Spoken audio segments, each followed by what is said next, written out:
MiG 29 त्यारे जो हैं वो सोवियत यूनियन के दौर में बनाए गए थे, जो आज भी रूसी फ़ज़ाइया का हिस्सा हैं और बड़ी कामयाबी से ऑपरेशंस कर रहे हैं और काम कर रहे हैं।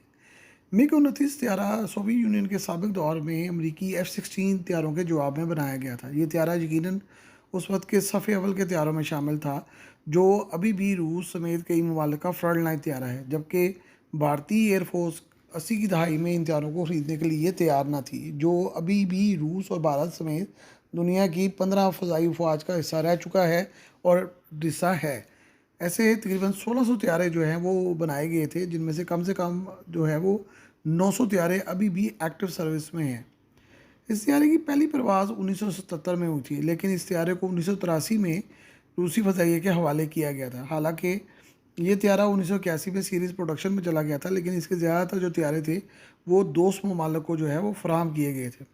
खुसूसन जो व्हाट्सएप पैक्ट के ममालिक थे, उनको ये त्यारे वसी पैमाने पर फराहम किए गए। रूसी त्यारे साइज़ में छोटे और फुर्तीले त्यारे होते थे। खुसूसन मिग 15, मिग 17 और मिग 21 ने अमेरिका और यूरोप को बहुत मार लगाई और बहुत ज़बरदस्त नुकसान पहुंचाया। सिर्फ फ्रांसीसी मिराज त्यारे ऐसे थे जिन्होंने मिग त्यारों का डट का मुकाबला किया। इसलिए जो अरब इसराइल जंग में पाकिस्तानी पायलट अरबों की तरफ से मिग 21 के ख़िलाफ़ मिग 21 उड़ा रहे थे, उन्होंने जो मिराज त्यारे हैं उनकी सलाहियत को जांच लिया था। इसलिए जब पाकिस्तान में नए त्यारे ख़रीदने की बारी आई और उस वक़्त भारतीय एयरफोर्स के पास बहुत वसी पैमाने पर मिग 21 त्यारे थे, लिहाजा उसके तौर पर पाकिस्तान ने मिराज त्यारे ख़रीदे थे, जो आज भी पाकिस्तान की एयरफोर्स का एक्टिव हिस्सा हैं। गैर मुतवक्का तौर पर रूसी मिग 23 और मिग 27 त्यारे इस कदर कामयाबी हासिल ना कर सके जो उससे पहले मिग त्यारों को हासिल हुई थी। इसलिए एक मुकम्मल नए डिज़ाइन की ज़रूरत को महसूस किया गया, जो मिग 29 की शक्ल में सामने आया और वसी पैमाने पर इसकी तैयारी शुरू की गई, क्योंकि ये काफ़ी कामयाब जो है वो समझा जा रहा था। और तमाम हलीफ ममालिक व्हाट्सएप ऐट के ममालिक को ये त्यारे बहुत ज़्यादा तादाद में फ़राहम करने शुरू कर दिए गए। इसकी नेवल साज पर काफ़ी काम हुआ था और काफ़ी अर्सा ये प्रोजेक्ट जो है वो रुका भी रहा, लेकिन जब भारतीय बहरिया ने त्यारों की डिमांड की, तो फिर इन त्यारों को की जो नेवल वर्जन थी मिग 29 के, वो इंडिया को फ़राहम की गई और रूस ने भी फिर अपने बहरिया को ये त्यारे फ़राहम किए गए। दो इंजनों की बाइस ये त्यारा बहुत ज़्यादा फुर्तीला और तेज़ था। हालांकि इसमें जो इंजन लगे हुए थे RD 93, वो धुआं बहुत देते थे और दुनिया में इस मामले में बड़े मशहूर थे कि ये दूर से ही नज़र आ जाते हैं। बहरहाल ये त्यारे बहुत फुर्तीले थे, तेज़ रफ्तार थे। इनमें फ्यूल की कैपेसिटी और हथियार उठाने की सलाहियत जो थी वो मिग 23 और मिग 27 से बहुत ज़्यादा बेहतर थी। मिग 29 त्यारे की सर्विस में वही मसाइल दरपेश थे जो कि बाकी एविएशन की इंडस्ट्री के ने रूस के आखिरी दिनों में देखे थे, क्योंकि इन त्यारों की सर्विस के चंद सालों बाद ही सोवियत यूनियन का खात्मा हो गया था और तेज़ी से कामयाब होने वाले त्यारे की देखभाल और अपग्रेडिंग पर बहुत बुरा असर पड़ा और कई त्यारे गिरकर इसलिए तबाह हुए कि उनकी प्रॉपर मेंटेनेंस नहीं हुई थी। एक वसी खेप नए आज़ाद होने वाले ममालिक में रह गई थी।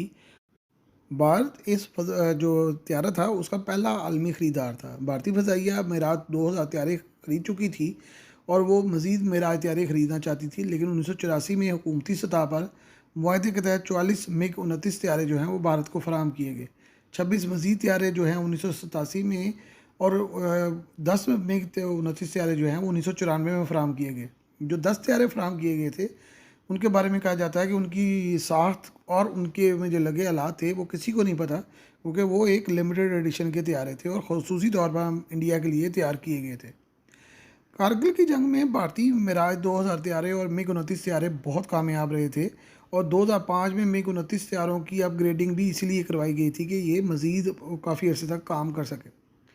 2009 में जब रूस ने अपने तमाम मिग 29 त्यारे पे दर पे हादसात की वजह से ग्राउंड किए, तो भारतीय एयरफोर्स ने भी इन त्यारों को ग्राउंड करके नए सिरे से जांचने का जो ऐलान किया और इस पर बहुत अरसा जांचने के बाद जो है वो ऑपरेशनल किया।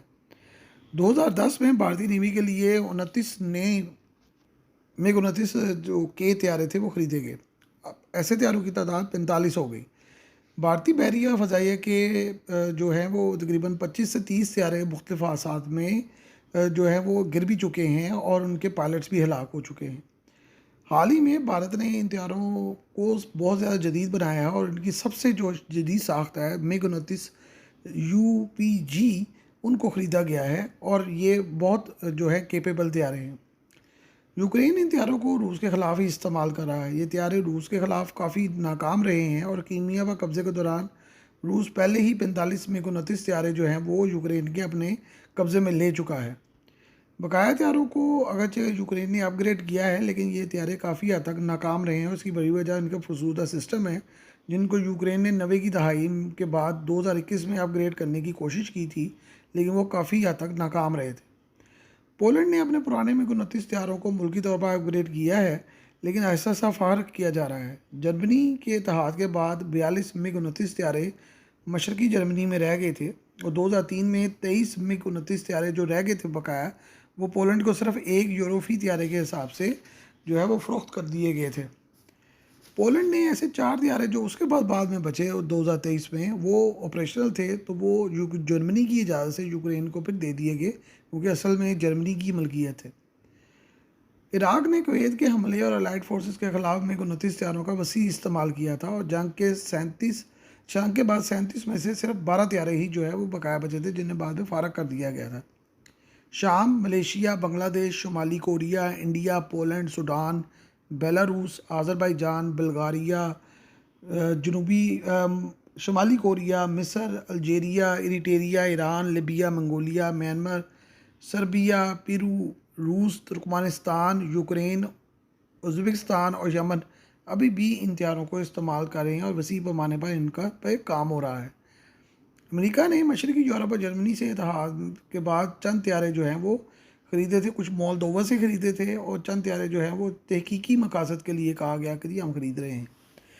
MiG 29 हथियारों को Chad, Czechoslovakia, Hungary, Iraq, Kazakhstan, Moldova, Romania और यूगोस्लाविया ने भी इस्तेमाल किया था और वो इसको रिटायर कर चुके हैं।